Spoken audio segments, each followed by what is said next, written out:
Introducing Innova Star 14. Ultra HD display for lifelike viewing, 48 megapixel triple lens camera for lifelike photos, and high performance Snapdragon 8 Gen 5 processor for high demand gaming. Personalize however you want. Innova Star 14 for gaming, for pictures, for anything. Have you ever tried delicious French toast and freshly baked bread? If not, don't worry. You can find them here at Charms Pastry and Bakery. Made with high-quality wheat flour, fresh eggs, and rich maple syrup, every bite is made to satisfy everyone's cravings. And the best part? You can enjoy all of these wherever you are at a very affordable price. So come and visit us today at Charms Pastry and Bakery, where every bite is simply lovely. Shopee sebelas big sale, ada big sale di Shopee sebelas. Shopee sebelas big sale, ada big sale di Shopee sebelas. Shopee sebelas ada big sale di Shopee. Shopee sebelas ada big sale di Shopee. Shopee sebelas ada big sale di Shopee. Shopee sebelas.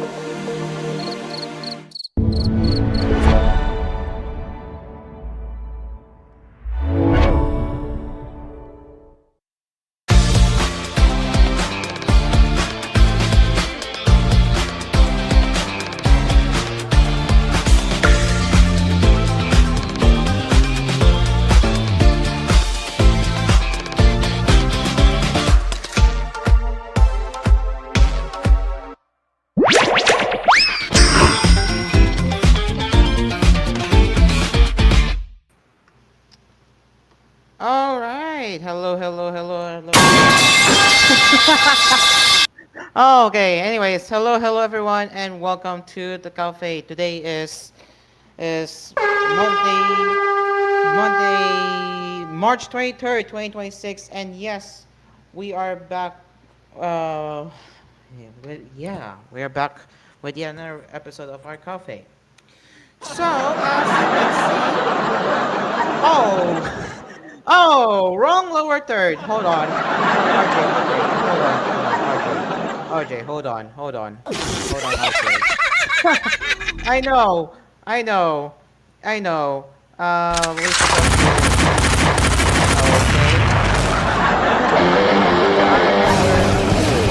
Where's... Oh, right here. Lower third bumps. Hold on. There we go. Alright, go, RJ. Alright, go, RJ, go. Okay, so... Yeah, how are you all doing so far? And it looks like we got a lot of our Discord audience in the stage tonight. We got the owner of the koolFM, or just the chairman, Mommy. There we go. Hello. And also in our Discord audience we got Carlos Adriel Yulo, EGC Archives, aka RST Mikalim, Reggie Jr. and RJ. Yes, hello everyone. Hello to all of you who are part of our Discord audience. And also we are also live on our Facebook page via TG1 koolFM Manila, as well as on YouTube channels via koolTV and ASPHERE'S Cafe. Okay. Lower the volume. There you go. Okay. So guys, as you all are aware, I have heard that Crunchyroll got breached. Yes, they got data breached, unfortunately, and this is going to be part of our topic for our tech cafe today. So if I go to bookmarks on my Firefox, and if I show you, there it is. This is coming from International Cyber Digest. So let's give a screenshot up. Unfortunately, no Roblox Studio for today because again I am out. I don't have much time to prepare earlier, so no Roblox Studio for this gap. But yeah, let's bring my Firefox screen share up. RJ, there you go. Then you zoom in, yes. Okay, so as you can see, this caught my attention when I saw Chibi Review's video about this one. Yeah. So, Crunchyroll breach through outsourcing partner in India. Ouch. So, a threat actor accelerated data from Crunchyroll's ticketing system and also managed to pull 100 gigabytes of personally identified customer analytics data. So, they managed to analyze sample data and includes, well, IP addresses, email addresses, credit card details, and more. Oof, this is not good. So, if we look at the screenshot on the right, you can see this is the Slack page, or Slack, or I should say the official Slack channel of Crunchyroll for employees working in Crunchyroll. So yeah, share the crunch. Obviously, we're not gonna go there because it's very confidential, but yikes. So we have more here where they allegedly stole 100 gigabytes of Crunchyroll's analytics data, which also includes IP addresses, as I have been saying before. So if you look very closely, you got, well, distinct ID, the names, their email addresses. Keep that in mind. Heck, it's not just the US. There are also overseas too. You have Mexico, Brazil, India, New Caledonia, and more. There's more aside from that. And yeah, this is bad. This is pretty bad. This is pretty bad. So and then they said this. The threat actor told us the breach happened on March 12, 2026. So Crunchyroll revoked their access after 24 hours. Luckily, they quickly took action, which is a good thing. But what's not a good thing is they're ignoring all the messages and hasn't publicly disclosed the breach. So it's clear that they don't really care if something happens to their subscribers, right? Yikes. So let's see what they read in the comments here. Of course, glad I never registered on this FS Place Real. Lol. I mean, to be fair, there are different interests in if people prefer to watch anime or not. For me, I do watch anime, okay? I watch anime. Anime is always my main thing, of course, but this is the first time I see this take. Glad I don't watch anime. Well, to be fair, I think you need to at least respect people's interests, to be fair. Funny. Not funny, bro. Not funny, bro. Even he said this. Hacking is not funny, okay? Hacking is illegal. Well, there's actually two things, okay? There is actually two things. Hacking, there's legal hacking and there's illegal hacking, okay? There is illegal hacking and illegal hacking. Legal hacking is if you remember correctly with Xbox One getting hacked last week, yeah, that was actually legal hack. That's actually legal hack. And yes, I have already talked about this last week. If you haven't already, you should check my previous episode on COVID. But why I am saying this is a legal hack? Well, again, this was showcased at Reverse Orlando 2026, which is in fact the event there. And again, I don't think this is illegal hacking. While this one, on the other hand, is technically illegal hacking. Yeah, illegal hacking. And hey, look! Gotcha YouTuber has managed to reply to this post on X. Change your passwords. I agree. So, if you're one of the unluckiest person who got their accounts hacked, like heck, as Stick pointed out, Dual Night Abbas, got hacked. Tower of Fantasy got hacked. Warframe got hacked, and now Crunchyroll. So he is reminding you, if your account got breached on each of your accounts you are in, you have to change your password. That's his advice. You have to take notes of, because you'll never know if you are going to be struck with your data being sold to the dark web. So yes, it's very important to start taking action and change your password. So I agree with what Stick has said. Change your passwords. He's correct. He's correct. Change your passwords. He's correct. Also, I might mention him. He's one of the good gacha YouTubers to watch. If you wanna stay up to date on the gacha, everything gacha related news, yeah, go follow. Go give a follow to Sticks. It's really worth your time. Listening to him if you want to stay up to date on the gacha news. Anyway, moving on to another replies. Let's see. I just want to watch Spy Fam. We need to start. Okay, so this is interesting. We need to start punishing India directly as a whole and force them to start arresting and imprisoning their own scammers. Their government is in on these scam networks and profiting from them. So, well, some are speculating that the employee was paid to do that thing. Well, yeah. And it's not just that, they're also tired of being scammed. And yeah, unfortunately scammers are still rampant today in India, especially if you are located in India. You can tell that there are still call center scammers. There are still call centers that are targeting scams. So yeah, it's really not it's pretty bad.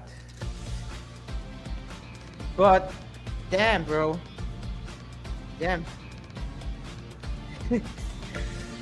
Anyways, yeah.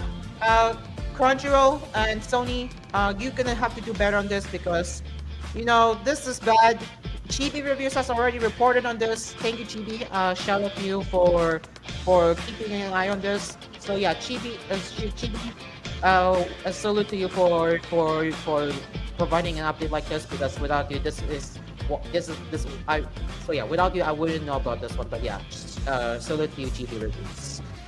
And yes, Crunchyroll and Sony, you really need to do better. As they stated, they didn't want to disclose a breach.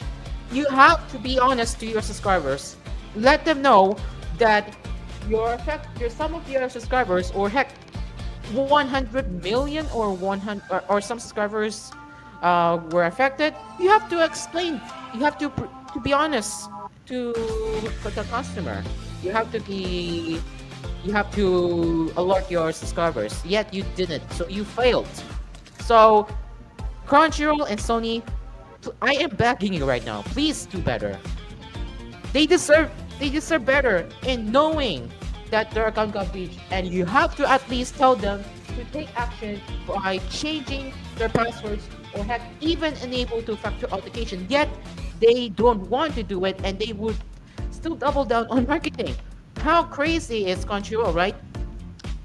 This is another example why I would not be subscribing to Crunchyroll in the first place, because Crunchyroll screwed up big time. I swear, Crunchyroll screwed up big time. Come on, Sony. Come on, Crunchyroll. You're gonna do better, okay? Ugh. I don't want to talk about Crunchyroll ever again in my life. I really don't like it. Bye. Anyway, now for the rest of our tech COVID headlines. So let's get into my favorite story to see what can we talk about. All right, so we got Windows latest. Oh yes, oh wait, I need an enable VPN because for some reason I can't access the website using my own IP. So let's just go here. All right, so our next one in our tech cafe right here is, well, this time is a positive outlook for Microsoft, as they will be fixing Windows 11 for real. So this is coming from Windows latest as Microsoft confirms Windows 11 will run faster under heavy load and reduce RAM usage. So yeah, this is a positive outlook and one of the good news that people might finally embrace. So this again coming from Windows latest, Microsoft is finally addressing Windows 11 performance issues from high RAM usage and UI latency to slow file explorer and unreliable search, while also leveling up Windows 11 to match better hardware and rising competition from Apple. So yeah, it's true. When MacBook Neo came out, people were really excited to try out Mac, and for newcomers who wanted to try Mac for the first time, they they were really impressed. We also the first reception on Reddit. People are really holding on to their Neo for a very long time, and they will be using it for quite some time. And so far, their first impressions were really good, and no wonder why the trade-ins are to stay. No wonder why their trade-ins unexpectedly surged because of the success of MacBook Neo. So yeah, while MacBook Neo was having a huge success or some success rather, Microsoft this is the kind that Microsoft needs to have this wake up call thanks to the tougher competition from Apple. So on March 20, after what felt like years of neglect, Microsoft officially announced a detailed plan to completely fix Windows 11's performance and reliability issues. So, yeah, we're going to show you the details right here. So, full list of performance improvements coming to Windows 11 in 2026. So, number one, as I have said before, Windows 11 will reduce RAM usage. With the RAM crisis still festering and popular desktop apps like WhatsApp and Discord betting on memory-hungry web wrappers, it's up to Windows to optimize its own RAM usage. Fortunately, Microsoft says it is lowering the baseline memory footprint of Windows, which means that the OS itself will consume fewer resources at idle, which in theory would free up RAM for apps and improve responsiveness when switching between tasks. So the minimum RAM requirement for Windows 11 is still 4 GB as it is today, well, except for Copilot Plus PCs. But if your PC has 8 GB of RAM, the memory usage jumps to 60 GB in idle. In PCs with 16 GB of RAM, in my case, it's funny, the minimum utilization goes of RAM. Anyway, Microsoft hasn't detailed how it's planning to optimize RAM usage. The company is promising a more consistent performance even under load. This may help open apps be more responsive throughout the day. Second, Microsoft is reducing interaction latency by shifting core experiences to WinUI 3 and improving the shared UI infrastructure in Windows. If you're unfamiliar with what WinUI 3 is, well, it is Microsoft's modern native UI framework for building Windows desktop applications. Right now, Windows 11 is built on a mix of legacy frameworks, native components, and web-based layers like WebView 2 and React. While being a flexible hybrid approach, it introduces delays between user input and UI response. So this is why some parts of Windows feel instant while others feel slightly delayed, even on powerful hardware. By moving more components to WinUI 3, Microsoft is removing that extra layer of overhead. For example, since the start menu is moving away from React-based components to native UI or WinUI, it would soon feel instant. Throughout Windows, you can expect smoother animations, faster response times, and a more consistent feel. And third, you will be getting faster and more reliable File Explorer.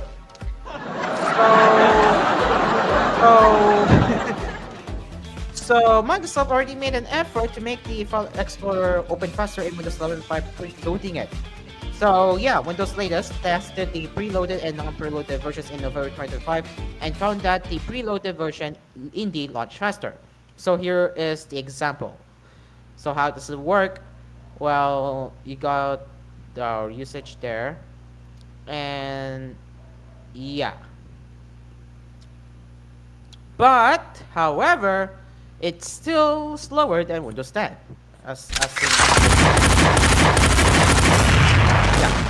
Windows 10 managed to open faster, as you are seeing on the right. Yeah, as you are seeing on the right, than Windows 11. Yeah, see? I see that? Windows 10 loaded way faster than Windows 11. So with that said, it's reassuring to see the Windows 11 File Explorer getting the attention it needed. Microsoft is working on reducing latency across search, navigation, and context menu, while also improving the reliability and speed of file operations like copying and moving large files.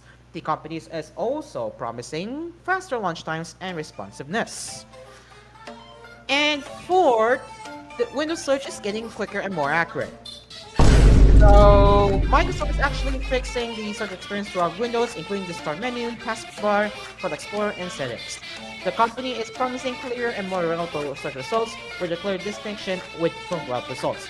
Too bad I already disabled it on my PC because I don't need to have web results on my system. I can just use Google or DuckDuckGo or even Brave Search. I don't need to search it directly. So to prove it to you in front of my audience, I will be how do I say this? I will be changing my screen share so you all can see what I'm talking about. So to prove it to you right here, you can see I don't have the. Oh wait, it's still loading. Okay. So to prove it to you right here, as you can see, I don't have web results enabled, and I will show you right here. So if I search solo leveling,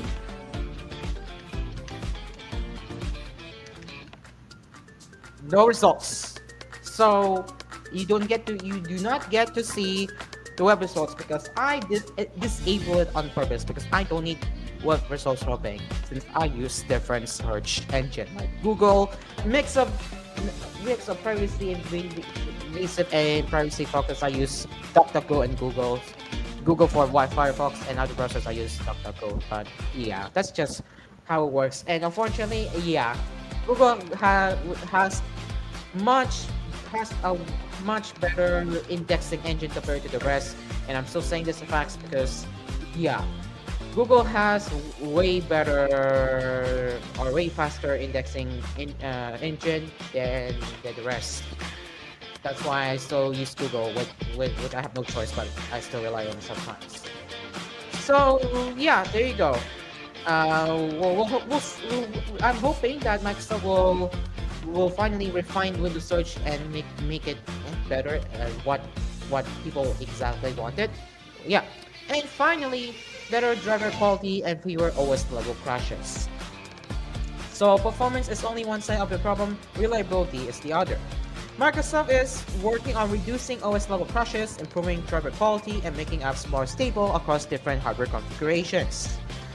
The company is targeting specific areas that users frequently complain about, which being more stable Bluetooth connections with accessories, improved USB reliability to reduce connection failures, better camera and audio consistency for work and media use, and more reliable device wake behavior, especially with docks. Microsoft's goal here is to deliver a smoother, more dependable Windows 11 experience to all different processors that support Windows and independent software vendors and OEM partners.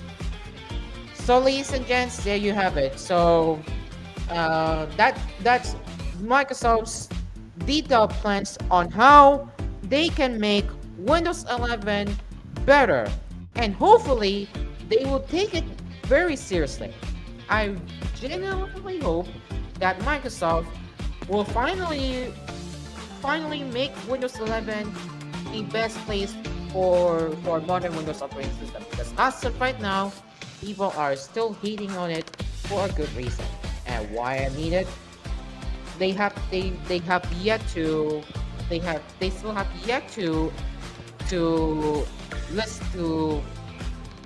fix the instability issues and whatnot. So yeah, if they start showing actions that they're going to actually fix Windows 11, good for them. Good for them.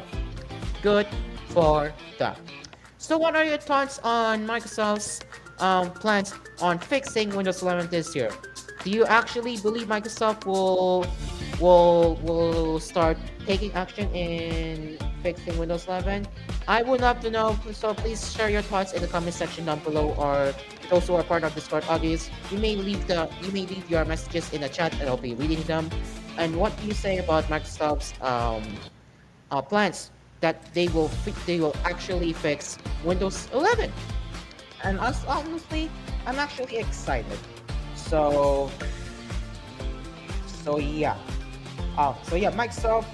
I cannot say much, but good luck with that. I will be watching. I will be watching your actions. I will be monitoring your actions. If you are all going to be taking it seriously and fixing Windows 11, good luck with that. Yeah, good luck with that. So yeah. Anyway, it is now 6:57 p.m. Philippine Standard Time, and we will be taking our first commercial break as we will have more tech cafe headlines right here on ASPHERE'S Cafe. In the meantime, our fan-made sponsors, we have Del Sound, MSA Gatas, Kapinoy Coffee, Melody Mart, and Always Grocery. And once again, time check for Cool FM listeners, it's now 6:57 p.m. We will be right back after these messages. We will be back.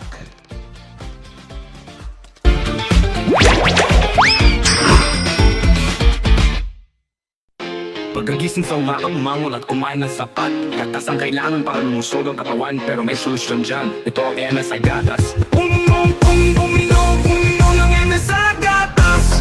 Ada Morella po, mag-MSA Gatas para iinumin ang gatas.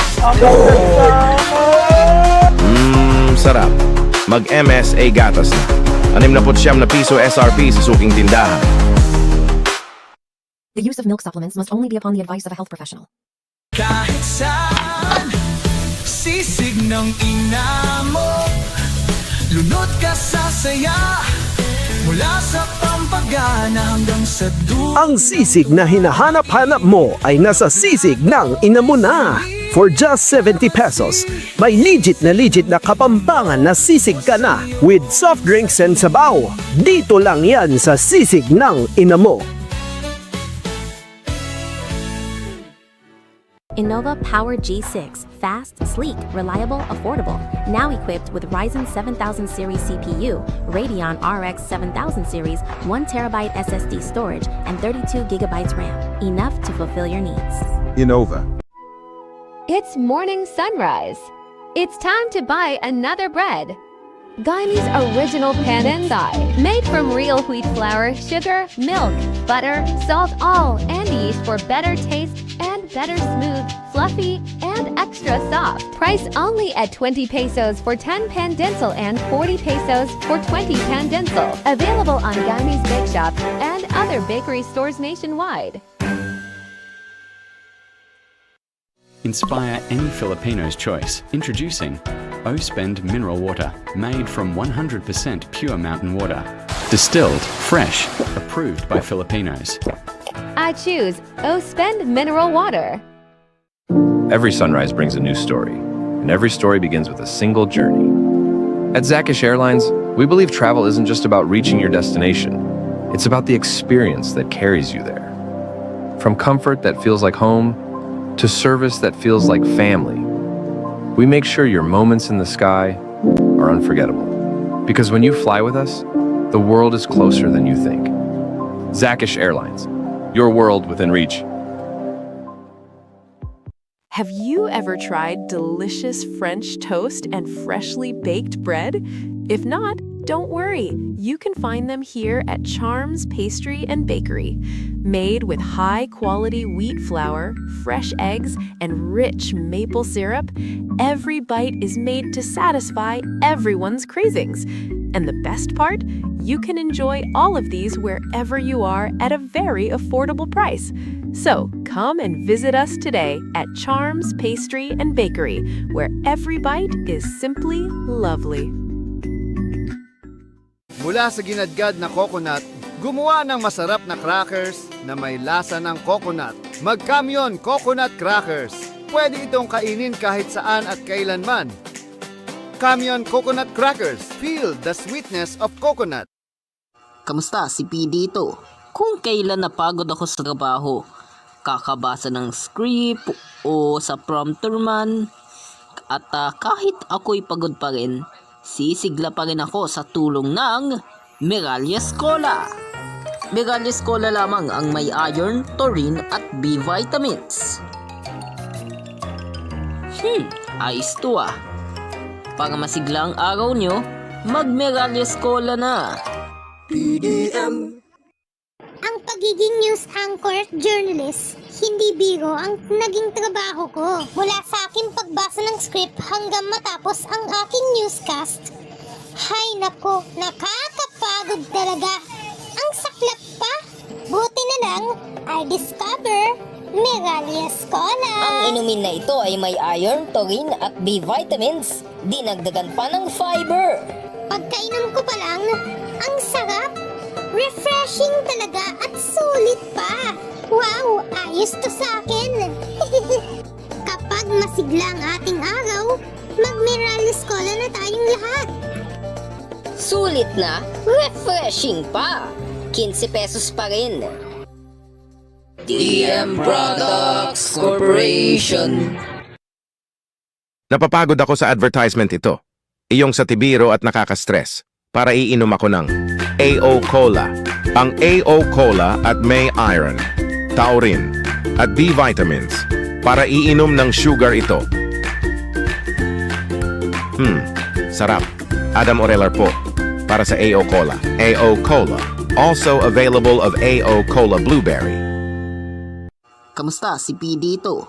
Kung kailan napagod ako sa trabaho, kakabasa ng script o sa prompter man, at kahit ako'y pagod pa rin, sisigla pa rin ako sa tulong ng Miralles Cola. Miralles Cola lamang ang may iron, taurine at B vitamins. Ayos to ah. Para masigla ang araw nyo, mag-Miralles Cola na. PDM. Bilang isang journo at isang host ng sarili kong programa, hindi talaga biro ang trabaho. At kapag pagod, sisigla pa rin ako with Miralles Cola Grape. Miralles Cola Grape with iron, taurine, B vitamin. Nasigla ang araw ko. Nasigla ang araw with Miralles Cola. PDM. Ang pagiging news anchor journalist, hindi biro ang naging trabaho ko. Mula sa aking pagbasa ng script hanggang matapos ang aking newscast. Hay nako, nakakapagod talaga. Ang saklap pa. Buti na lang, I discover Miralles Cola. Ang inumin na ito ay may iron, taurine at B vitamins. Dinagdagan pa ng fiber. Pagkainom ko pa lang, ang sarap. Refreshing talaga at sulit pa. Wow, ayos to sa akin. Kapag masigla ang ating araw, mag-Miralles Cola na tayong lahat. Sulit na, refreshing pa. 15 pesos pa rin. DM Products Corporation. Dito na tayo sa JA, kung saan lahat ay okay. Sa JA, lahat dito ay super mura. Lahat mga manga dito sa JA. Sa JA, napatunayan na ng bayan, wala namang iba. Quality shopping ang aming dala. Mapapa-JA talaga kayo. Ang supermarket namin ay JA. I'm an all-around media personality. Of course, I read books. Because not only they gave me knowledge, but they're also a form of entertainment.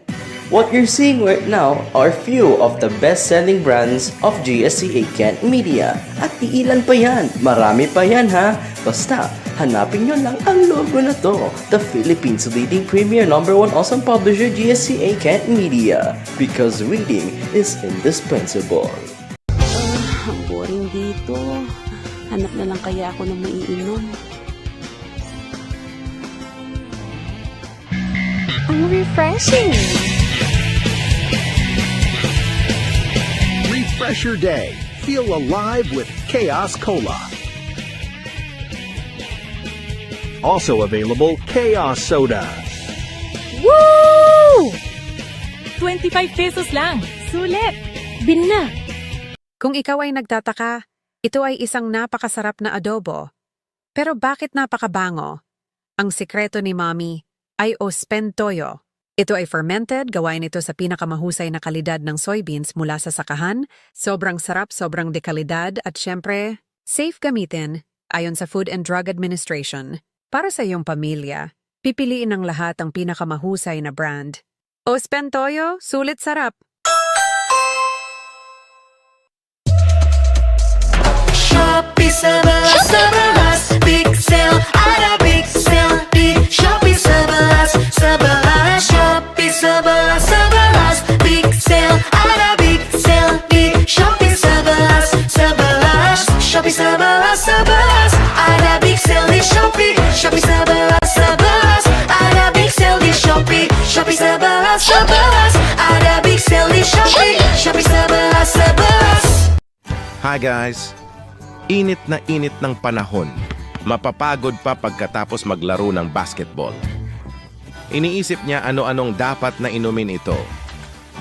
Eto na lang, uminom ng Sinsis Lime, ang soda drink na may lasa ng lime para ma-refresh ang iyong lalamunan at ang iyong katawan. Fresh, diba? Sinsis Lime, nakaka-fresh talaga to.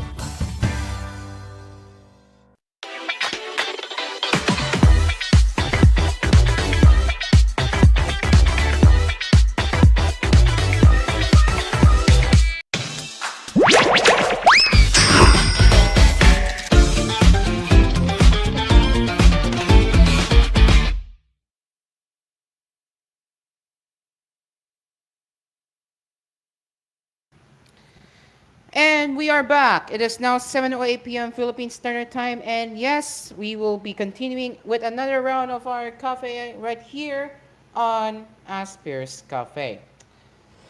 So yeah, people.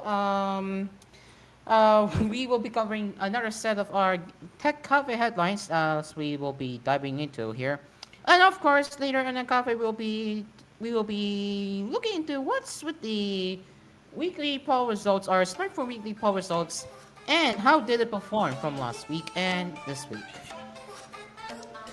So yeah, let's get into it right away. And what we got here? Again, I will have to keep my VPN enabled for the sake of the Windows latest, because for some reason I cannot access Windows latest with my own IP, or not with my non-static IP. Again, my static IP is having problems with the upload speed, which is why I have to resort back to the non-static IP. So yeah, with the sacrifice of not being able to access Windows latest, which is why I was forced to use a VPN. Well, not entirely on my system, but a browser rather. Also, continuing with our another round of Windows 11 stuff here. Let's get my screen share up if I can put it right here.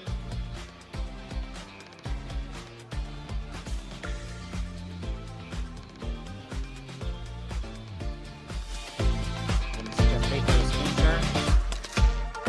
Oh, I forgot to close any task. My bad. Okay. All right. Aside from the detailed plans that they're gonna fix on Windows 11, we also have some good news. Microsoft could drop the forced Microsoft account sign-in during Windows 11 startup, and I think this is also a good thing. So Windows 11 has always nudged you to use a Microsoft account, and it's been getting worse since the last few Windows updates, but that could change soon. Some senior Microsoft engineers who have influence over leadership decisions are internally advocating for a Microsoft account free or local account experience. If the idea is given a green light sooner rather than later, it could mean you'll be able to set up a PC without signing into a Microsoft account.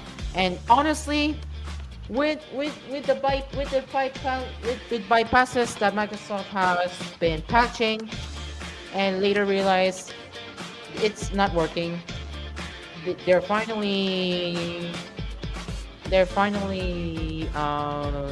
taking it back, or withdrawing, or I should say, yeah, they're not going to pursue this much, and they don't want to damage their reputation. So yeah, so you can see, at the moment, if you reinstall Windows 11 on your PC that is supported, or if you get a brand new Windows 11 PC, yeah, you'll be forced to sign into your Microsoft account unless you use a bypass comments, which unfortunately, if I'm not mistaken, Microsoft has already patched the comment that will let you sign in with the that will let you create your local account, if I remember correctly. So yeah, that said, it's something that could still change, as some senior executives at Microsoft are pushing for a Microsoft account-free Windows setup experience. This change is being advocated by Scott Hanselman, who has been with Microsoft for the past 2 decades and is currently the Vice President, member of technical staff at the company. After a user complained about needing an online Microsoft account just to use a PC, Hanselman replied, "Yeah, I hate that. Working on it." This suggests that a push for a Microsoft account requirement isn't universally liked, even inside Microsoft. More importantly, it confirms that at least some engineers are actively trying to change it, and given the fact that Scott Hanselman is among the leaders responsible for improving Windows 11, at least he's trying. I'm saying here, at least he's trying. This might actually happen sooner than later. And aside from the soon-to-be optional Microsoft account sign-in, Microsoft has also confirmed a streamlined OBB that requires fewer clicks. So in particular, the focus is on the out-of-box experience, where users are currently pushed to sign in with a Microsoft account when setting up a new PC. So Microsoft's, or I should say, Windows 11's OOB is currently a mess, because not only is the process unnecessarily long, but it also upsells Microsoft products, including Office, OneDrive, Copilot, and Microsoft account. Which is a perfect example if I can show it to you right here. If I go to my YouTube page, and if I head over to Fosie's official YouTube page right here, actually it's still, I don't know what's taking a while here.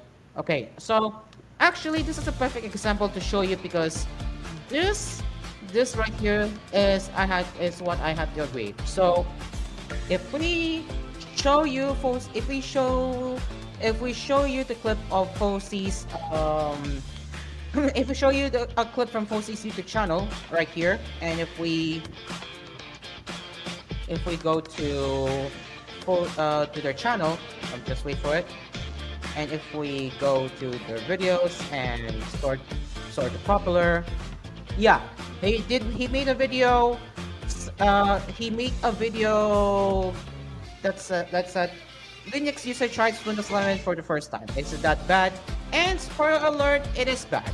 So I will just go to the timestamp, and I will see what Windows latest mean when they said they're upselling their product. I'll show you the timestamp right here.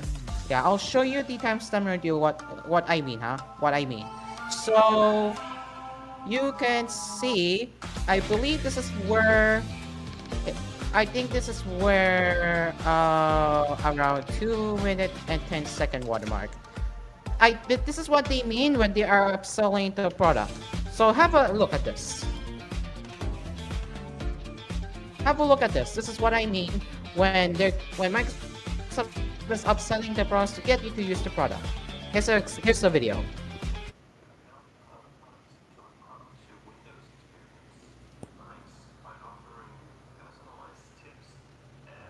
Recommendations. Sure, why not? I love targeted apps. Set up as new. Let's customize your experience. Again, personalized ads. I love it. Let's do gaming and entertainment. Phone? No. What? Data. Edge. You're in luck. You landed a free trial of Microsoft Personal 365. Oh, hell yeah. Okay, what he meant, hell yeah. Okay, keep that in mind. When he meant hell yeah, I mean he's just sarcastically joking. He was just sarcastically joking that he will be interested in buying a subscription, but yep, he's not actually gonna do it because yeah, this is the attempt to upsell you into the subscription, and obviously they have better options. They have other better alternative solutions than relying on Microsoft. But yeah, this is the perfect example of Microsoft trying to upsell you into buying a Microsoft 365 subscription, which obviously has a co-pilot where people are actually not interested in using the product. Yeah, lucky me. 1 month free and then a 1-year commitment. That sounds perfect and non-predatory at all. Let me just enter my payment details. I won't show you this, of course. Start trial, buy later. Sounds good. Okay, so it's been stuck here for 8 minutes and there's not even anything to indicate that it's doing its thing. Oh, something's happening. What? That doesn't look right. What do I do here? Okay, I waited another 5 minutes and I've decided to just restart. Oh, there's the lock screen. Are we just in now? Are you kidding me? Yeah, okay, so this is exactly what I'm saying, huh? This is exactly what I'm saying when they are forced to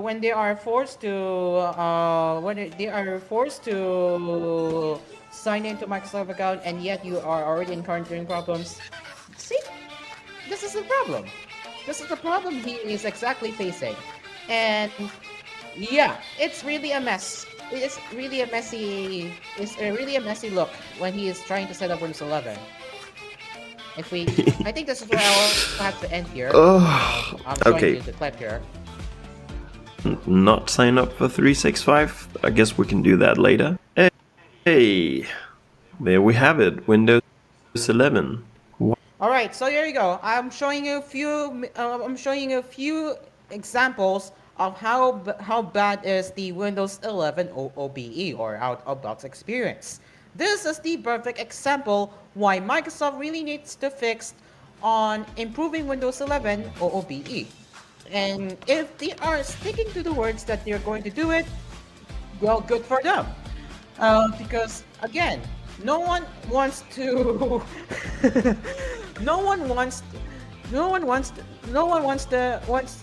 be forced into buying their subscriptions when they don't need it, right?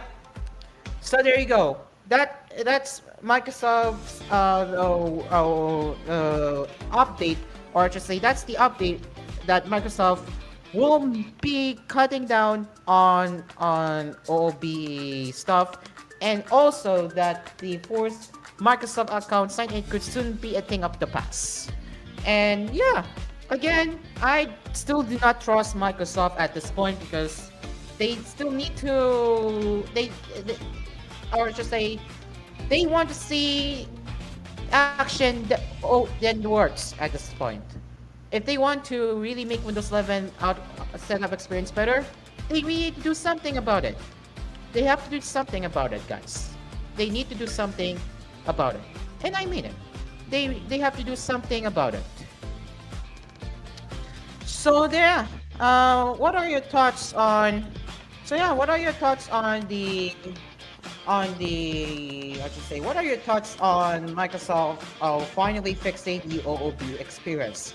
Do you think they're actually going to fix Windows 11, or will they unfortunately double down on AI? Let us know in the comments down below and on your thoughts on this one. Alright, that's all for the Windows 11 stuff, and now let's head over to the rest of our tech cover headlines, mostly from The Verge. So let's see what can I talk about right here. So we have okay, wait. It's mostly deals. Where I don't really mind deals at the moment. I don't think I will be talking about deals. Okay, interesting. Kodiak CEO says making trucks drive themselves is only half the battle. So. Yeah, hello. Oh wait, this is interview. Okay. Yeah, I'm not gonna read that.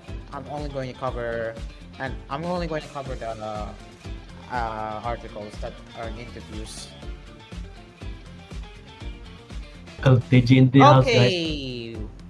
Okay. An automated moderation error. Oh, wait. Okay, we're going to talk about this one. This one is, yeah, another whoopsie moment. And by the way, it looks like Laro Tayo Gaming is in my show tonight. Hello, LTG. Yeah, hello, man. What happened? What happened earlier? I've been summoned. Go on. Yeah, I have been summoned. Oh, yeah, I see you're being summoned. I know. Okay, next in our tech cafe is, yeah,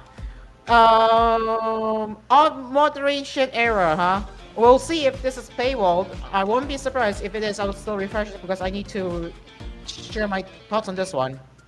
It is paywalled, so I'm just going to refresh this one because, yeah.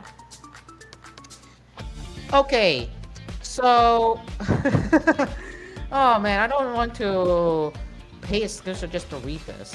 Anyway, so Tumblr users were left scrambling on Wednesday after thousands of accounts were banned in the same afternoon by an automated system. Numerous users contacted The Verge about the incident, claiming that the wave of bans disproportionately seemed to impact accounts run by users who identify as trans women, many of whom were given no specific reason for why their accounts were terminated. Screenshots of the email some users received notifying them of the ban state that, quote, this action was taken as the result of an internally generated report. Automated means may have been used to identify the content at issue, end quote. And it keeps asking me to pay it. No, thank you.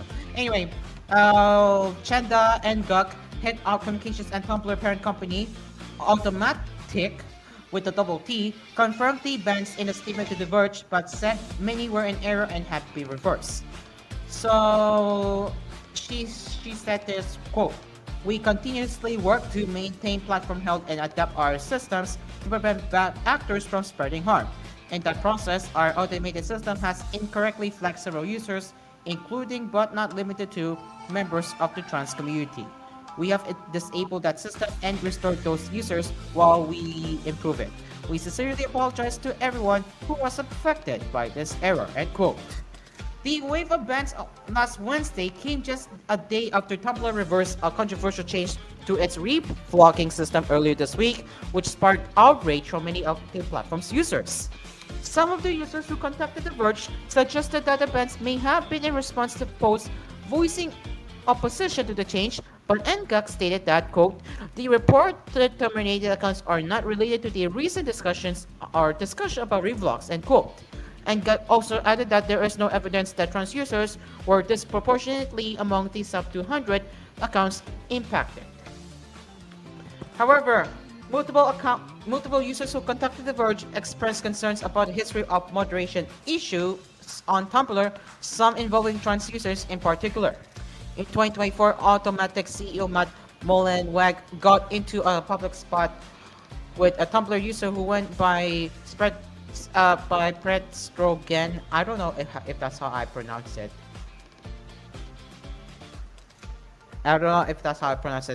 Who Predstrogen? Is that how I pronounce it right here?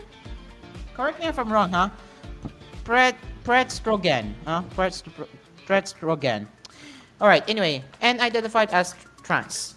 Predstrogen shared frustrated posts about a lack of action from Tumblr in response to alleged harassment she was facing, leading her to eventually post that she hoped Tumblr CEO, I'm not gonna mention because this is too far. Anyway, Predstrogen's Tumblr account was banned afterward, but the dispute continued on other social platforms where Mullenweg shared private account details including the names of Spectrogen's site blogs on Tumblr. This isn't the first time Tumblr has run into issues with automated content moderation. In 2022, it started with New York City's Commission on Human Rights over discrimination allegations stemming from an adult content ban in 2018, which on top of overall accuracy problems reportedly disproportionately affected LGBTQ+ content. The ban had been put in place prior to Automatic's 2019 acquisition on Tumblr, implemented by its previous owner. You guessed it, that the big name in publications industry, Verizon. CCHR, or Commission on Human Rights, settlement required a review on Tumblr's moderation algorithms and required Tumblr to make changes to its user appeals process to address algorithmic bias. Automatic has downscale plans for Tumblr in recent years. In 2023, after the site missed growth targets, Mullenweg confirmed to The Verge that the majority of the platform's non-sport, safety, and moderation staff were being moved to other divisions. So there you have it. One error can lead to big mistake, and this is already where some people are affected by this decision, and it really sucks. So yeah, what are your thoughts on this? Because honestly, I don't know, man. This is just one of the worst thing to happen there. Anyway, I will let's know in the comment section on your thoughts on it. Okay, it looks like we had one people watching on our channel right now. I want to see who is actually watching my show right now. So let's see. Let me read your live chats, by the way. Okay, so actually we got nothing in the live chat at the moment, but we do see one people watching. So whoever is watching my stream right now on ASPHERE'S Cafe's YouTube channel, shout out to you, and shout out to you for supporting my show. So yeah, keep that up. And if you are interested in content like this, make sure to click or tap the like button and subscribe to our YouTube channel, where we will be talking about technology, anime, manga, Japanese pop culture, and video games, and more, as we will be talking about a variety of topics every Monday, Tuesday, Wednesday, and Thursday, as well as random on Friday. So yeah, to those who are new, we normally talk about technology every Monday and Tuesday, while we talk about Japanese pop culture like anime and manga on Wednesday, video games on Thursday, and of course, random stuff on Friday.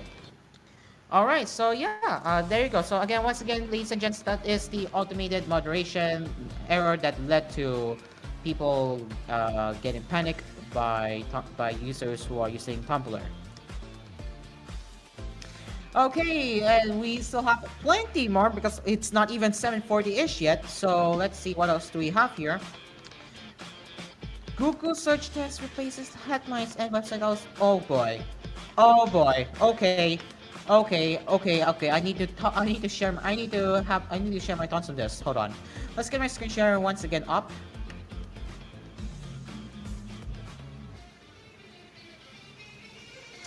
Alright, so this is coming from 9to5 Google, as I have said earlier, as I said the headline title earlier.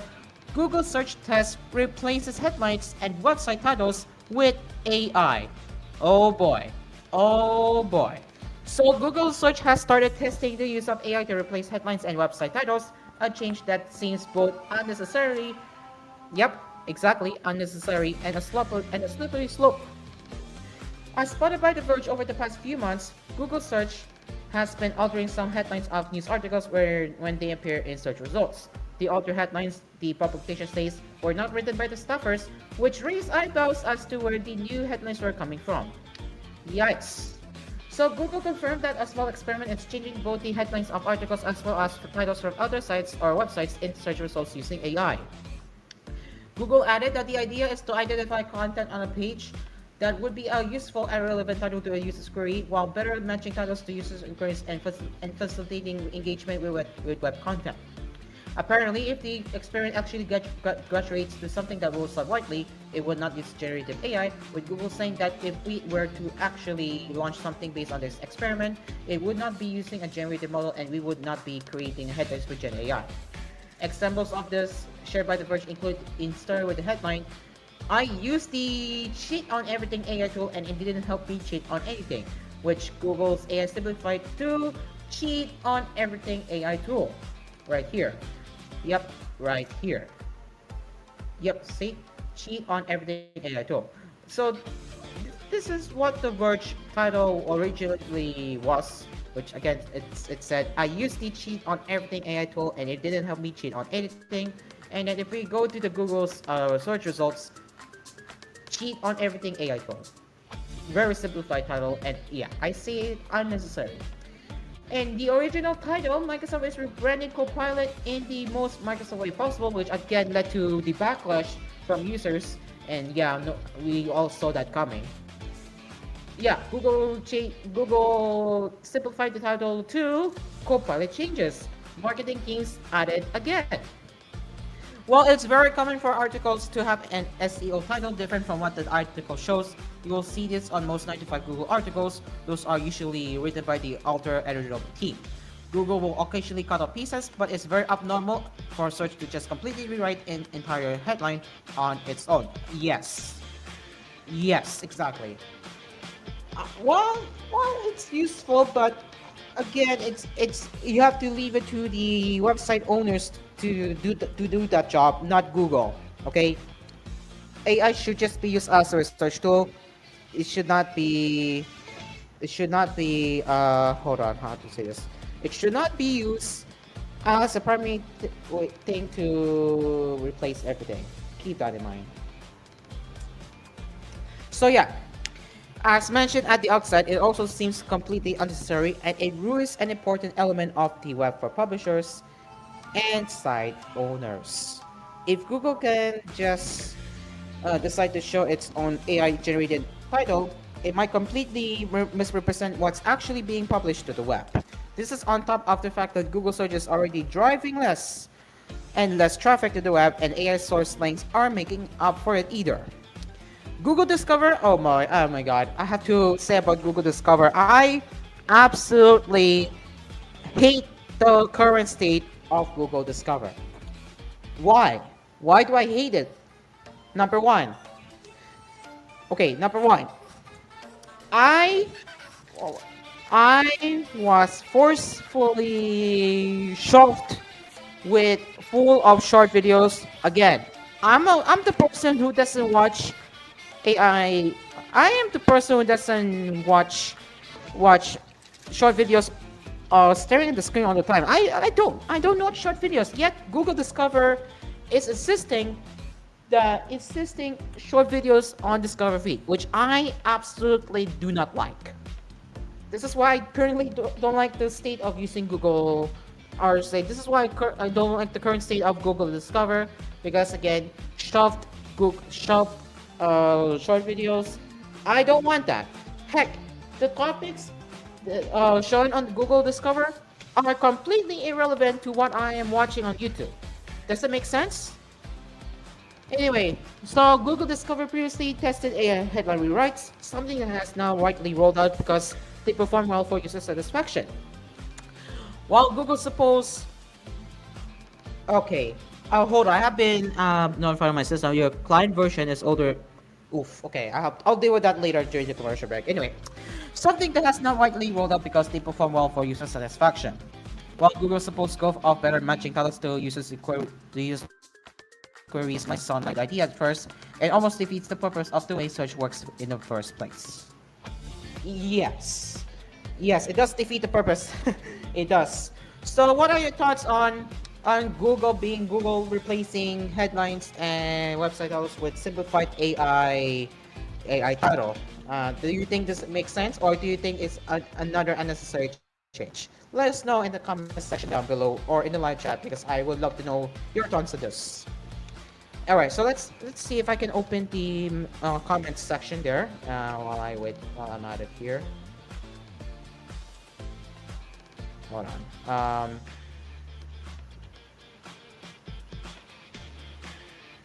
So yeah. What are your thoughts on that? I don't know.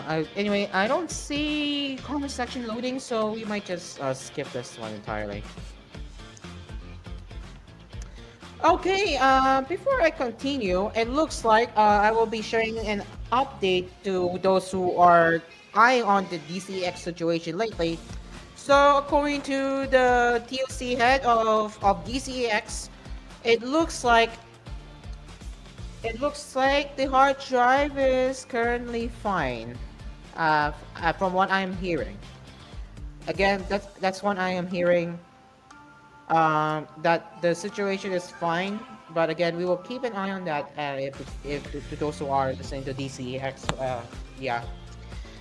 But yeah, anyway, that's the update. That's the current update on DCX at the moment. And again, I'm not even sure if it's 100% okay or not.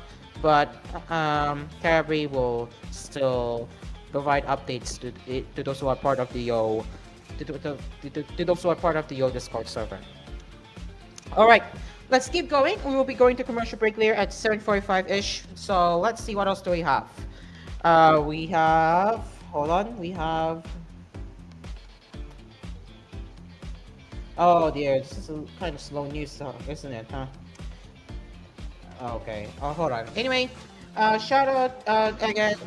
Shout out to those who are part of Discord. I'll just once again we got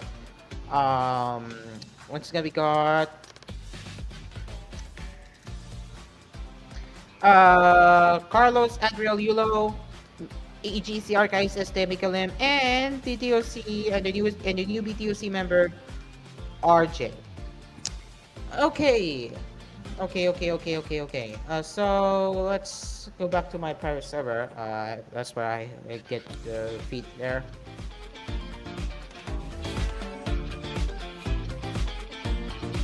Yeah, it's a little bit slow today.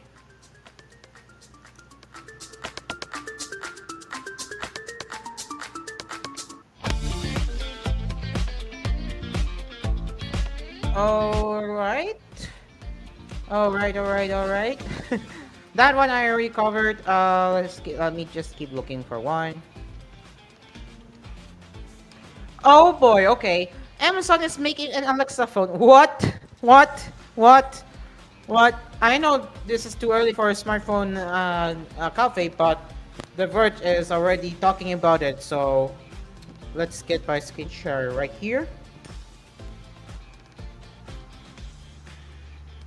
Oh, dang it. But yeah, ladies and gents, this is interesting.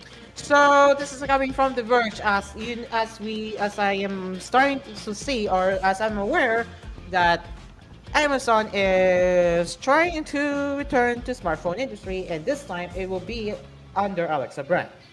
According to Reuters, the phone with its codename Transformer will center around Amazon's AI assistant, but Alexa won't necessarily be the primary operating system of the phone. So Transformer is currently in development in Amazon's 01 group, led by Jay Alliard, who previously worked on the Zune and Xbox at Microsoft. Alliard's team has reportedly explored both smartphone and dumb phone designs, taking inspiration from the $700 minimalist light phone, which features a black and white display and lacks an app store. App availability was a major challenge for the original Fire phone, which we saw why it flopped in terms of Fire phone sales, and something Amazon may try to avoid entirely this time around. According to people familiar with the new phone, integrating artificial intelligence capabilities into the device has been central focus, which could mean Transformer may rely on mini apps like those available in ChatGPT rather than a fully fledged app store. There is no timeline yet for when Amazon will release Transformer, if ever, or how much it would cost. The original Fire phone launched at I'm calling it $200, but it failed to catch on, and Amazon scrapped it a year after its release. Amazon has been pushing to keep up with its rivals in AI over recent years, which may be driving it to reignite its smartphone ambitions. However, it may still face an uphill battle, winning over users on its revamped version of Alexa. Users posted complaints online after getting automatically upgraded to the large language model powered Alexa Plus earlier this year, saying it was flooded with ads, quote unquote, and took longer to respond to queries. So, do you believe? Do you think do you honestly think that they're going to make good smartphones? Do you think Amazon is going to make, or just say, do you think Amazon is going to succeed? Do you think Amazon is going to, sorry, do you think Amazon is going to succeed in making a smartphone this time? Because if you all recall correctly, Amazon released a Fire phone way back in 2013, and with the limited selection of app availability, people aren't just interested in that phone. While I do believe the concept of the phone looks nice, the app ability was the issue, which is why the phone flopped. So yeah, this time, I want to hear your thoughts. Do you think the upcoming Alexa phone will be the success this time? Unlike the Fire phone? That I will need to hear your thoughts. Let us know in the comments down below or in the live chat on your thoughts on Amazon attempting to make a comeback with their upcoming smartphone that is under Alexa. We have one more before we take our last commercial break, and that is yup, and that is, again, we will get into the smartphone news later. Oh dear, OpenAI is going to have its super app. Yes, what I mean super app is the super AI hub for your entire PC. So yeah, this is very interesting development, despite the revenue has been on red alert for quite some time now. So once again, ladies and gentlemen, this is coming from The Verge. OpenAI is working on a desktop super app that merges its ChatGPT app, the Codex AI coding app, and its AI-powered Atlas browser into one app, according to the Wall Street Journal, according to the Wall Street Journal, where they first reported it. The company is making the change as part of an effort to simplify its various product efforts, according to a memo cited by the Wall Street Journal from Fidji Simo, OpenAI CEO of applications. Fragmentation has been slowing us down and making it harder to hit the quality bar we want. That's what he said. OpenAI made waves last year with splashy announcements like the Sora video app and buying Johnny Ive's AI hardware company. But it has been facing increased competition from Anthropic as of late, especially following Day Code's surge in popularity. The Wall Street Journal reported on Monday that OpenAI leaders have been looking at things to deprioritize, with Simo telling employees last week that they needed to avoid being distracted by side requests. Simo said on X in a post quoting the Wall Street Journal's Berber Jin, who wrote Thursday's story, with quote, "Companies go through phases of exploration and phases of refocus. Both are critical. But when new bets start to work, like we're seeing now with Codex, it's very important to double down on them and avoid distractions. Really glad we're seizing this moment," end quote. OpenAI spokesperson Lindsay Held declined to comment. And as for the mobile version of ChatGPT, that is not changing, at least for now. So yeah, they're going to have a super app where they will be merging all of their services into one. And to those who are currently using OpenAI in their daily workflow, this may be interesting. So what are your thoughts on OpenAI developing a huge super app that houses ChatGPT, Codex, and the Atlas browser? Let us know in the comment section down below on your thoughts. And do you think this is a good idea from OpenAI that they're doing this? And do you see this decision feasible for them? I would love to know. It is now 7:44 p.m. It's 7:45 p.m. now, Philippines Standard Time, and we will now be taking our last commercial break because coming up later, we will be revealing the smartphone weekly poll results from last week as well as this week's weekly poll on what will be for this week, as well as the other smartphone headlines. And the major talking point in the world of smartphone industry right now is the upcoming Galaxy A37 and A57, which we will get into that. So stay tuned. So don't go anywhere as ASPHERE'S Cafe will return after these messages. Stay along with us. We will be right back.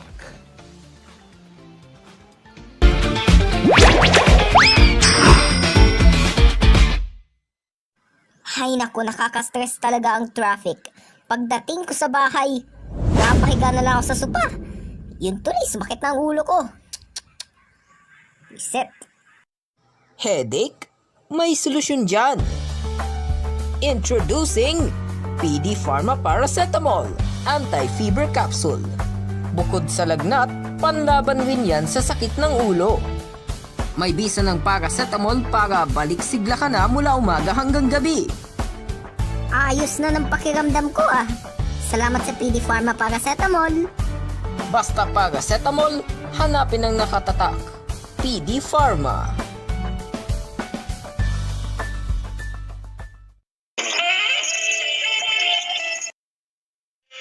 Kasi tanta no, pero don't worry mga lods. Check out ang Pignet Antivirus.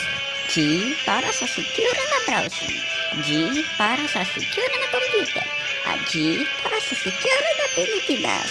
Download and install Peanut Antivirus now. Dito na tayo sa JA, kung saan lahat ay okay sa JA. Lahat dito ay super mura, lahat mga manga hanggang dito sa JA. Sa JA, napatunayan na ng bayan, wala namang iba. Quality shopping ang aming dala. Mapapa-JA talaga kayo. Ang supermarket namin ay JA.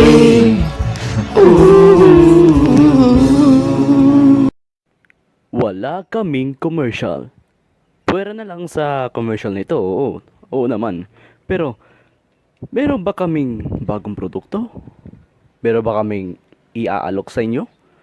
Meron ba kaming kinuhang artista o sikat na personalidad para i-endorse kung anong mang inaalok namin?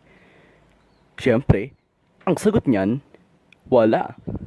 Literal na wala. Wala kami niyan, Chong. Kahit saan, sisig ng ina mo, lunod ka sa saya, mula sa pampagana hanggang sa dulo. Ang sisig na hinahanap-hanap mo ay nasa sisig ng ina mo na. For just 70 pesos, may legit na kapampangan na sisig ka na with soft drinks and sabaw. Dito lang yan sa sisig ng ina mo.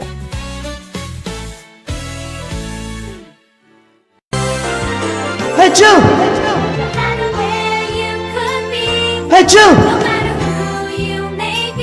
Achoo! Achoo! Masakit. I love to drink on my sakit. We love to drink on my sakit. If you wanna get that good, drink my sakit. Make your sauce tastier with O-Spend mayonnaise. Mix, dip, and eat. Syrup. Make your meals deliciously neat with O-Spend mayonnaise. Ang boring dito. Hanap na lang kaya ako ng maiinom.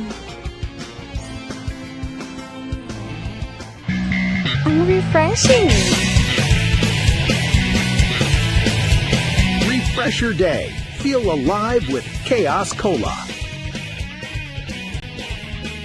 Also available, Chaos Soda. Woo! 25 pesos lang. Sulit. Bin na.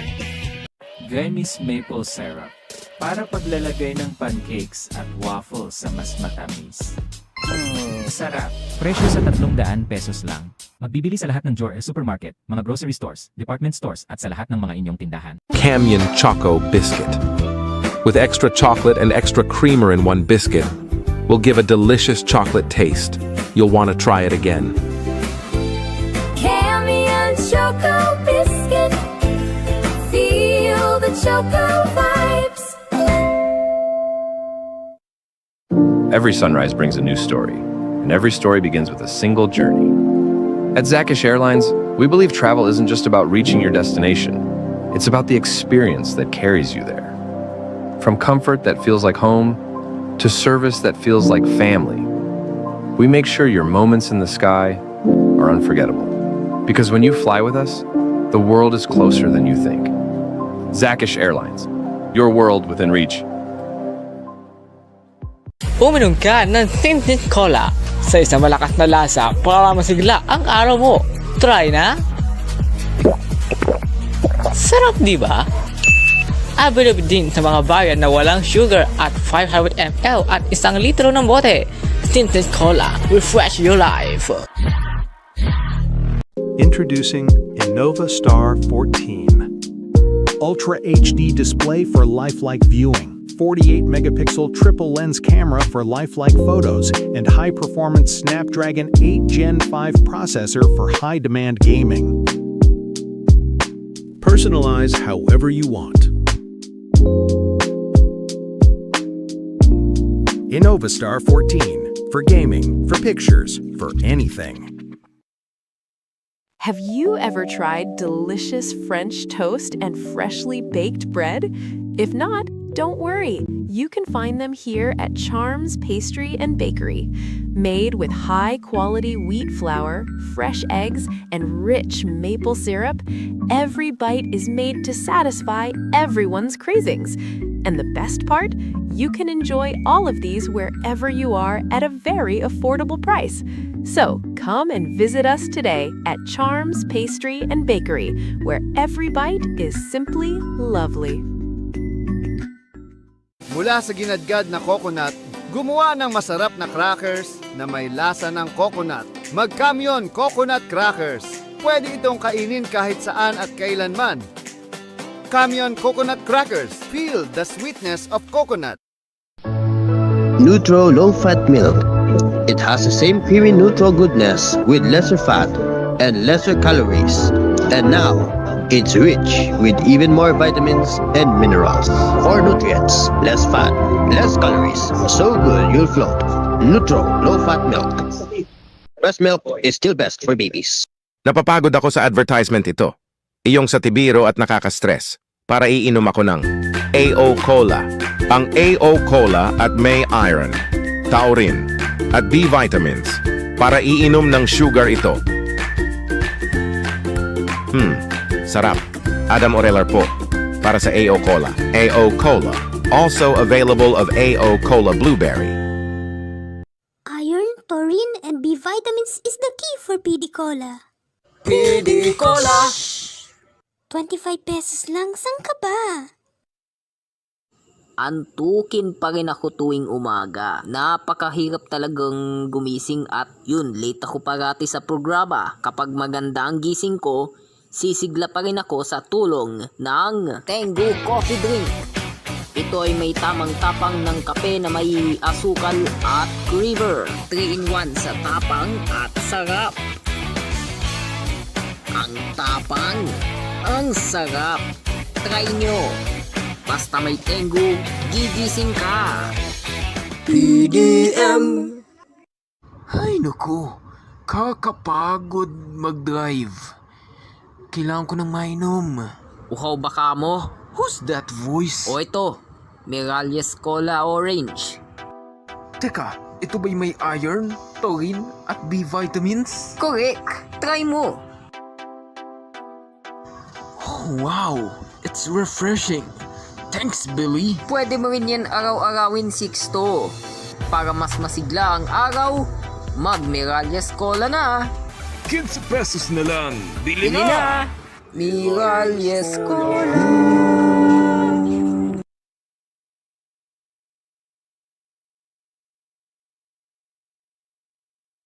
Kalokohan at tawanan. Salamat sa isang viewer natin sa Fanmade Archive. Okay, so yan.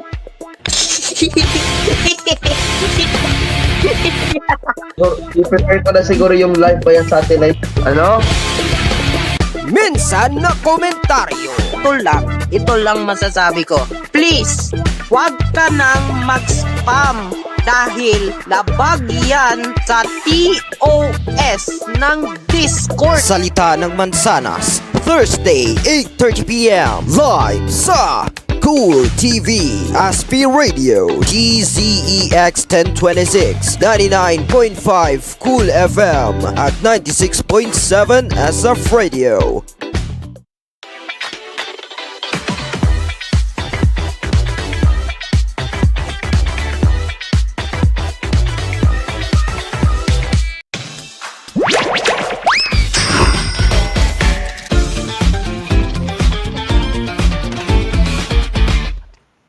Welcome back to ASPHERE'S Cafe. It is now 7:56 p.m. Philippine Standard Time, and ladies and gents, as we are now getting into the last round of our tech cafe for today, here it is now with the round of smartphone weekly poll results. As we start off with our smartphone cafe right here on ASPHERE'S Cafe, or part of the tech cafe rather. So we are using different browsers this time, and we are using Brave browser, and so far, with our first smartphone weekly poll results for this week, or from last week, well, it looks like the Nothing Phone 4A Pro is the fan favorite, while the 4A takes a step back. Not forward, but a step back. Oof. So, these are your smart results. Will you try the Nothing Phone 4A? Well, yes, I won one with 222 votes, sitting at a percentage of 13.9%, 11.6. Oh wait, no, maybe it depends on reviews. With 184 votes, sitting at 11.6%. No, not at this price. With 235 votes, with the percentage of 14.8%. I won the Nothing Pro 4A Pro instead, with 401 votes, sitting at the percentage of 25.2%. I prefer an older Nothing phone with 51 votes, sitting at the percentage of 3.2%. There are better mid-rangers out there with 309 votes, sitting with a percentage of 19.4%. I don't want a mid-ranger with 101 votes, sitting with a percentage of 6.3%, and none of the above with 89 votes with a percentage of 5.6%. So pricing was indeed a major issue for both phones, but don't let that nearly 20% price slice in the chart fool you. The pricier Pro model was received more favorably, so it's about value for money, not just the price. While the Pro, on the other hand, wow, shockingly, they're interested than the regular 4A. So, yes, I won one with 264 votes with a percentage of 26.2%. Maybe it depends on reviews with 185 votes with a percentage of 18.4%. No, not at this price with 194 votes with a percentage of 19.2%. I want the Nothing Phone 4A instead with 51 votes with a percentage of 5.1%. I prefer an older Nothing Phone with 23 votes. There are better mid-rangers out there with 201 votes and the percentage of 19.9%. I don't want a mid-ranger with 49 votes with a percentage of 4.9%, and none of the above with 41 votes with a percentage of 4.1%. So that's the weekly poll from last week, and the results, as expected, they're very much interested more in Pro variant than the phone or than the regular 4A. Surprisingly, so yeah, that's the smartphone weekly poll results from last week, and now we will head over to this week's smartphone weekly poll. Will you buy the Oppo Find N6? So before I even show you the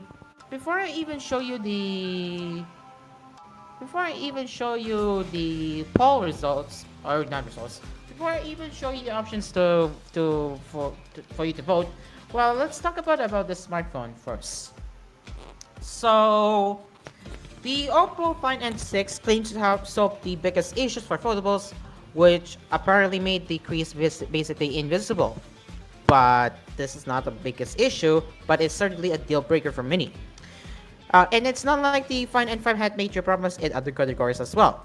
And that being said, the N6 brings several important upgrades to the camera and battery.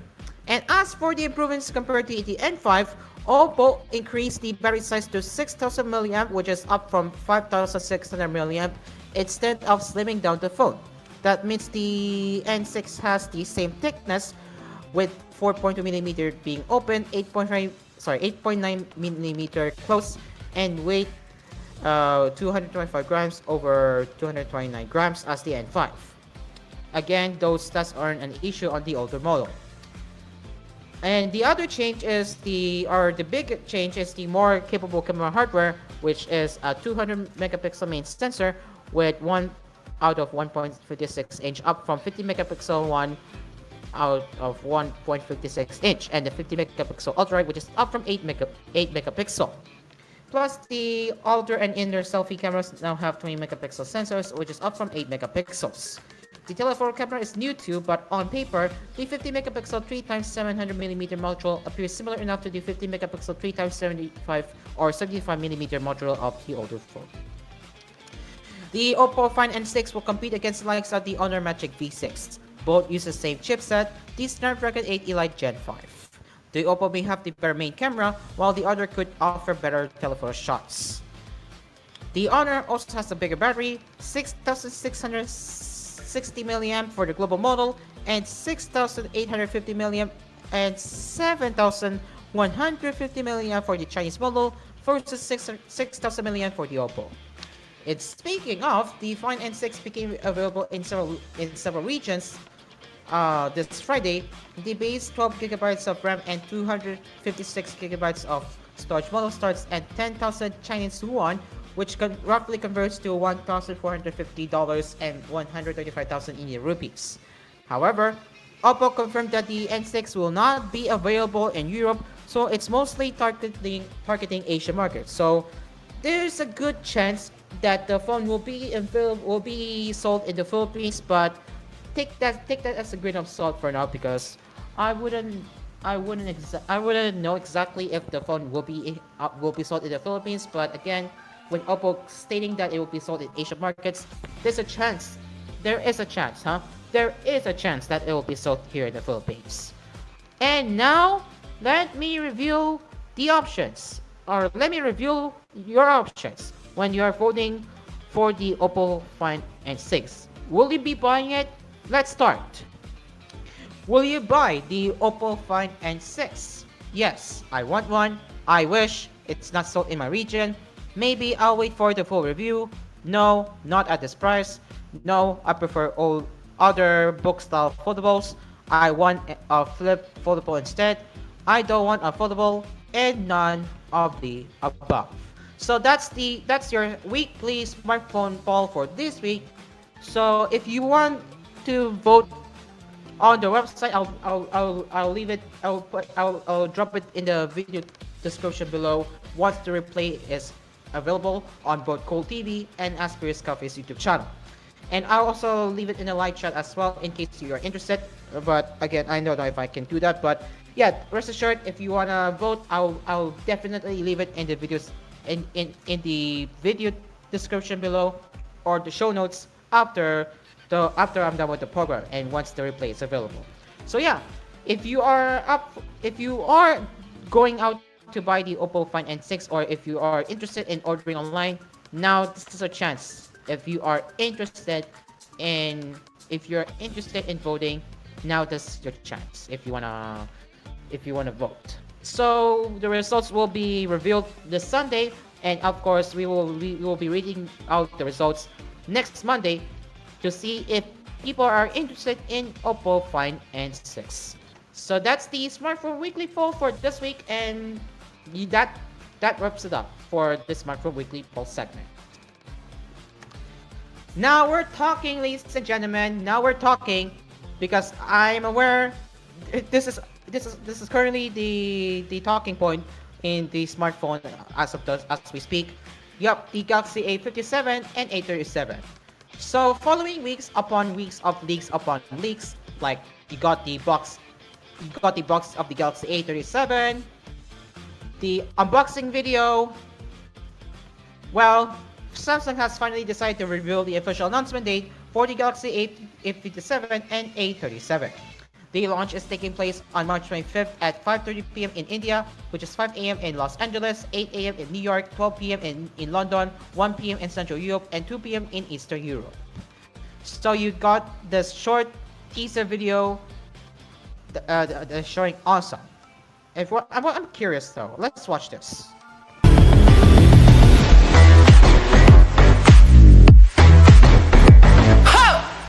Okay, so that is a short 7-second. That is in fact a short 7-second. Excuse me. That is in fact a 7-second short teaser that Samsung is going to finally unveil the Galaxy A57 and A37. As with previous A series launches, the word awesome is part of the tagline and will probably also feature in the names of the colorways in which the devices will be offered.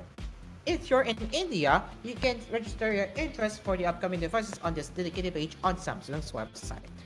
So I'm not sure if this is also up on my page or on regional Samsung website. If we head over to Samsung website right now, let's see if we do have a invitation for the A57. As of right now, it looks like it hasn't gone up yet. But let's see. Let's check the mobile section real quick. If we go to the Galaxy A.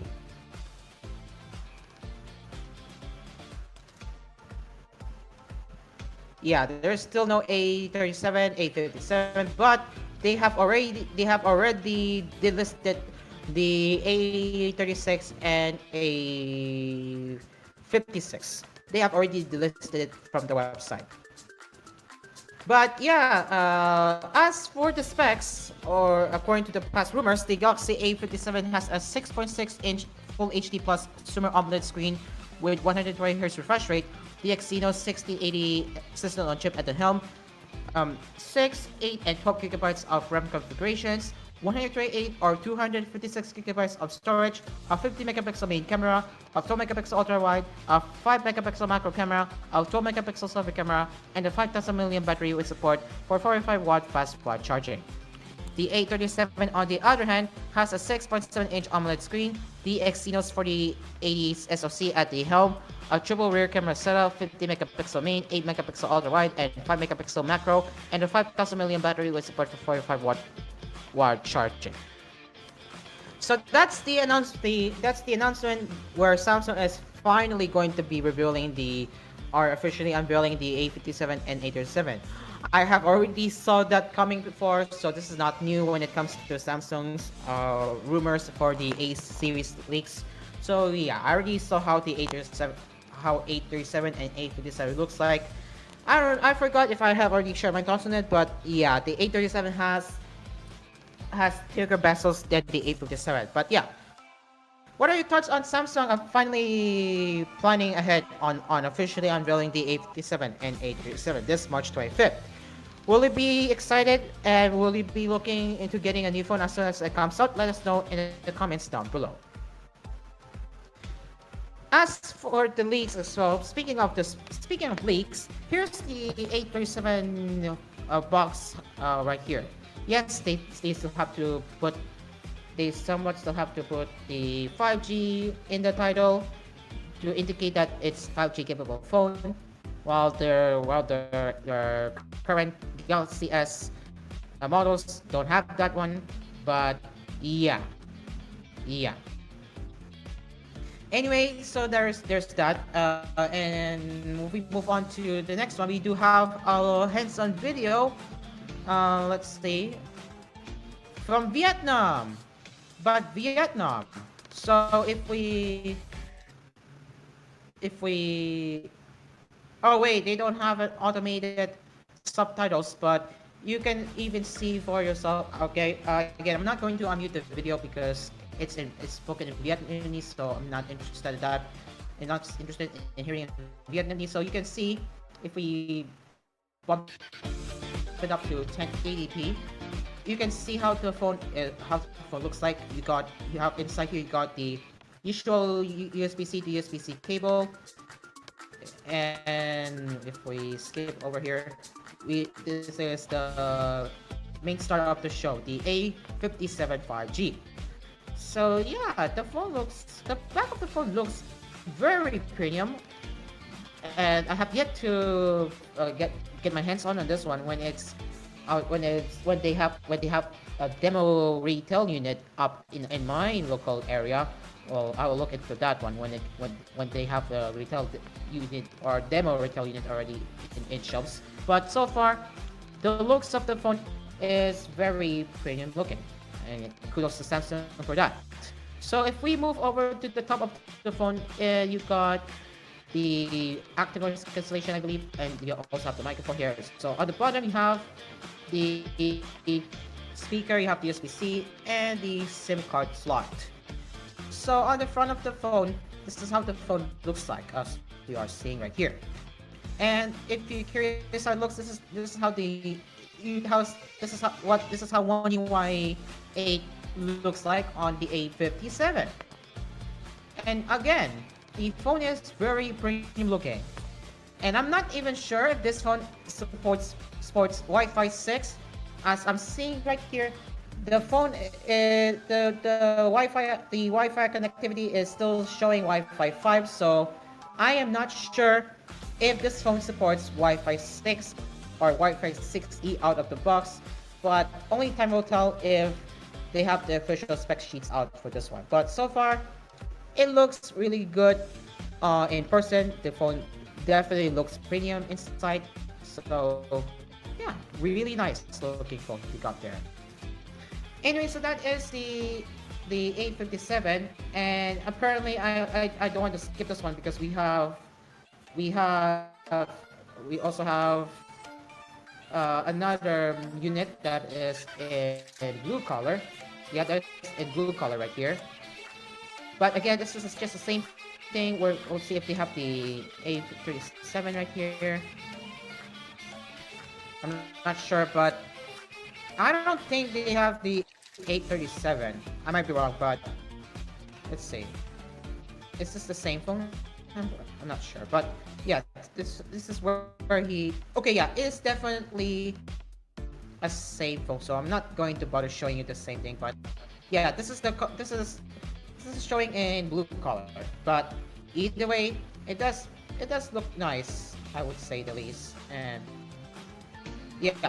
Okay, so actually, this one is just to correct on that. This one is a 37, mind you. This on the left here is A37, and yeah, sorry about that. That's my correction right there. But on the right is the A57. Again, you have a pretty looking phone from what I'm seeing here, but this time it has aluminum frame. I'm gonna mention that right now. This one has an aluminum frame. Oh lord! But you can slightly tell the difference because the back of the phone almost exactly looks the same. Yeah, the A57 even has a premium looking phone. What I said earlier was referring to the A37. But my gosh! And you have your language options. There's yup. Right here. Again, he's saying his language in Vietnamese because obviously he lives in Vietnam. He doesn't speak English as his language, which is understandable. But yeah, this is how the setup looks like on the A57. And on the bottom, we got exact same, well, almost, but yeah. A57 is definitely a much better phone compared to the A37, in my opinion, when I'm referring to the front of the phone, because yeah, the A37 has a thicker bezel. Well, look at the A57 right here, ladies and gents. Less bezels, slimmer bezels. Sign me up. This one is a promising smartphone I am looking at right here. Yeah, sign me up with this one. This one looks really promising. And as for the camera features, if you're curious, yes, they have 4K recording, both only support at 30 frames per second. And if we go switch to the front camera, both phones also support full 4K recording too. Really nice to see from Samsung offering that one. So yeah, that's the first look of the A37 5G and A57. What are your thoughts on the A37 and A57? Let us know in the comment section down below. And honestly, I really cannot wait to give it a hands-on on this one because it looks very nice. So yeah, I don't know the pricing yet in here in the Philippines, but I do know that I'm still going over to Apple someday, so I don't know if I'm still planning to get this one. But again, Samsung really makes good phones, but they have to do better in marketing. So there's my take on that. So yeah, now moving on now to the next one. It looks like the Galaxy S26 is getting AirDrop support in Quick Share. So as you're seeing right here, if you know someone who uses an iPhone, you can now have AirDrop ready in front of a Samsung phone. So yeah, this is nice. So how does it work exactly? Well, as shown in the video, if you hover over to settings and if you go to connected devices and tap Quick Share, you can see there is an option to share with Apple devices right over here. Pretty neat. So this feature will allow you to share from someone or a friend you know who is using an iPhone. That will change the way how you share the files from iPhone to Android, and I am absolutely hyped for this one. So yeah, this is a really good development from Google and Samsung. Pretty phenomenal to say the least. So in a press release, Samsung confirmed that AirDrop support via Quick Share is available on the Galaxy S26, S26 Plus, and Galaxy S26 Ultra. AirDrop support in Quick Share will be available on other Android smartphones as well, but they don't have a proper timeline, or we don't know yet. So yeah, notably, Oppo recently confirmed that its latest Find X9 series will be getting the feature soon. So for now, it is limited to the S26 series, but if you have the S25 series or older Galaxy S phones built all the way to the S23, there's a good chance that you'll be getting that feature. And as for the A series phones, that I am not sure, but it's likely coming to the A5X and A3X phones that are still supported. So yeah, that's one major convenient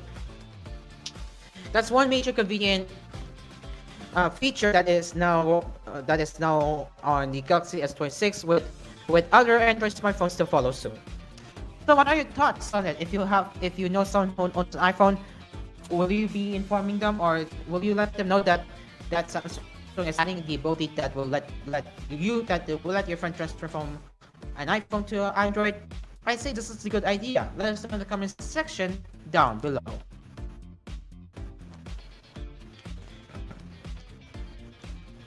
Okay, well.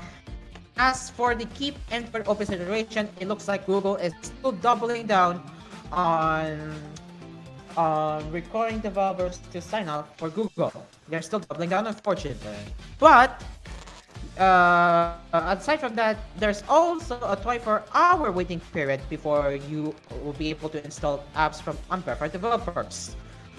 Okay, so Google's revamped process for side-loading apps on Android will require several steps, including a mandatory 24-hour waiting period before installing apps from unverified developers. The advanced flow, as Google calls it, goes into effect from August and forces users to verify their identity by going through a 4-step process with the end goal of preventing potential scams. As Google explains in its Android developers blog post, most scammers rely on coercion and fake urgency to install malicious software. Google's solution involves enabling developer mode, then confirming that you are not being coerced into turn off security protection on your phone, followed by a 24-hour wait period and a biometric authentication and device pin entry. So how does how does Google's events flow exactly work? Well, I will show it to you right now. So, number one, you will be asked to confirm if you are being coached. So you can see yes, someone is guiding me, no one is instructing me. You have two options. So I'm pretty sure if you're a power user, you will be tapping no one is instructing me because yeah, yeah. So you'll be asked. I mean, this is a good step for those who are unfamiliar how developer options work. So I say this is a good step. Well, you're asked there, you will still be required to wait for 24 hours. And yeah, you will be required to restart the phone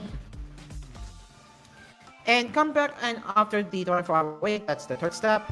There is a one-time, one-day wait, and then you can confirm that this is with you who is making this change on the device via a biometric authentication, either fingerprint or face unlock or device PIN. Scammers rely on manufactured urgency, so this breaks their spell and gives you time to think. True. While I do think it's a good idea, I still don't believe they should require the developers to sign up for Google's verified developers, in my opinion. And finally, in the last step, being the fourth step, once you confirm you understand the risk, you're all set to install unverified apps indefinitely. And you have two options if you want to keep it on for a week or keep it on permanently. So if you do want to keep it on for a while, it will be for up to 7 days. Well, if you keep it on for a long time, that's exactly how it works today. It will still be on as is. There you go. So as for developer identity verification program, unfortunately, they're still doubling down. Google is still pushing it, which will go into effect from September. Unverified developers will need to verify their identity with Google by sharing personal details such as their address, email, phone number, and a copy of their ID. Google is also requiring a $25 registration fee. There is a free workaround for hobbyists and students with the option to share the ads with up to 20 people without providing their ID or paying the registration fee.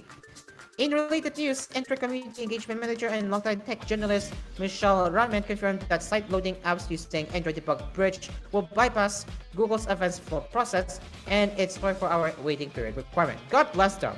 At least the Android Debug Bridge will not be affected, so it's good to see they're not going to touch that tool, because that tool is important for developers, so that is not going to be affected by their upcoming security measures. Anyway, I still find it sad that they're doubling down on the developer verification program. It sucks, but it is what it is.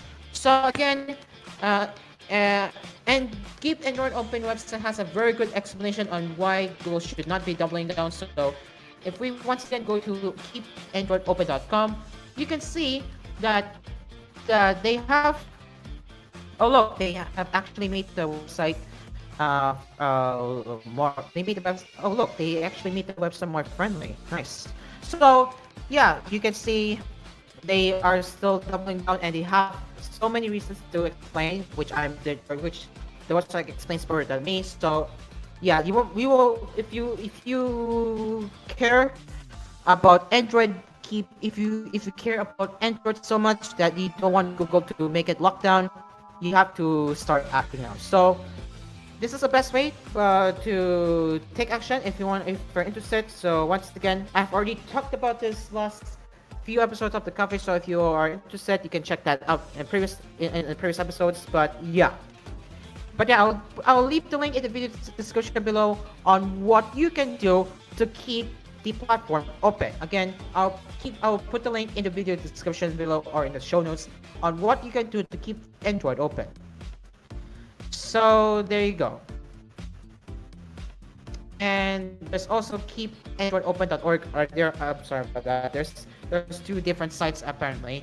Keepandroidopen.com is more friendly, but yeah, there it is.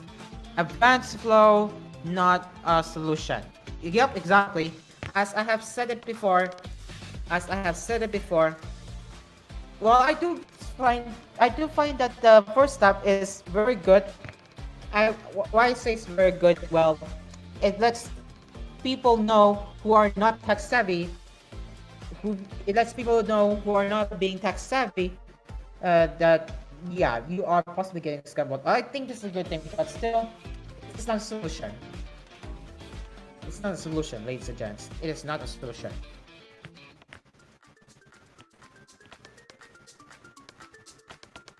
So this entire flow is delivered through Google-based services, not the Android OS, meaning Google can modify, restrict, or remove it at any time without OS update and without any user consent. The advanced flows has still not appeared in any Android beta, dev view, or canary release. As of the date of this update, exists only as a blog post and UI mockups. The community is being asked to accept a product announcement as a functional save for platforms until the mandate takes effect. And until Google provides a shipping implementation that can be independently verified, our position remains unchanged. Again, they're doubling down, unfortunately. As I have been saying this many times, they have been doubling down, unfortunately. Hold on. Let me help the dude out. Hold on. Hold on. Okay. Anyway, yeah, as you can see, they're still doubling down. Very sad, and yeah, we need to take action if we want to stop Google from doing this. And yeah, they know it's not a solution. So yeah, what are your thoughts on this news? Let us know in the comment section down below. Again, I will leave the the link in the video description below under the show notes on what you can do to keep the Android platform open. As for the quick notes now, OnePlus 15T emerges in listing ahead of launch. So it is now listed on China.com, which revealed its key specs, and it's going to be launched sometime later this year or later next month. We also have the Nord 6 retail box, which looks like this. And for the specs, it will be powered by the Snapdragon 8 series chipset, the likely being the Gen 4. We'll have a 6.78-inch AMOLED display with a 1.5K resolution and a 165Hz refresh rate. Xiaomi India will be introducing the Redmi 10A, the 15A rather, which will have improved processor. They didn't specify which, but yeah. And finally, Instagram Reels cannot be paused with a single tap. So previously, you will have to hold the video to pause it, and tapping reel will instead meet the other, which I did verify it paused. But now you will be able to pause by just single tapping the screen. Okay, it is now 2 minutes before 8:30 p.m. and I want to thank everyone for continued support. I want to thank everyone for your continued support, and yeah,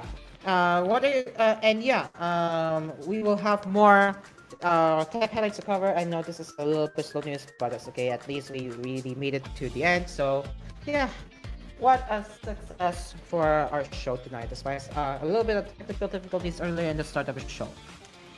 Okay, with that brings us to the end of ASPHERE'S Cafe for tonight. Thank you very much for joining us, and we will be back again tomorrow, same time, same place, right here on koolFM and koolTV, and as well as on social media pages on TGO and koolFM Manila, and of course on koolTV and ASPHERE'S Cafe YouTube channels.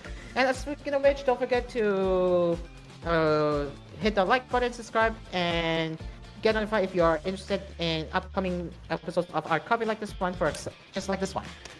And with that, we will now lead you to the next program on koolFM and koolTV, being Music Express. That is coming up next. This has been ASPHERE'S Cafe. I'm Caro, and the cafe is now closed. We will see you tomorrow. The cover is over. See you tomorrow. Goodbye.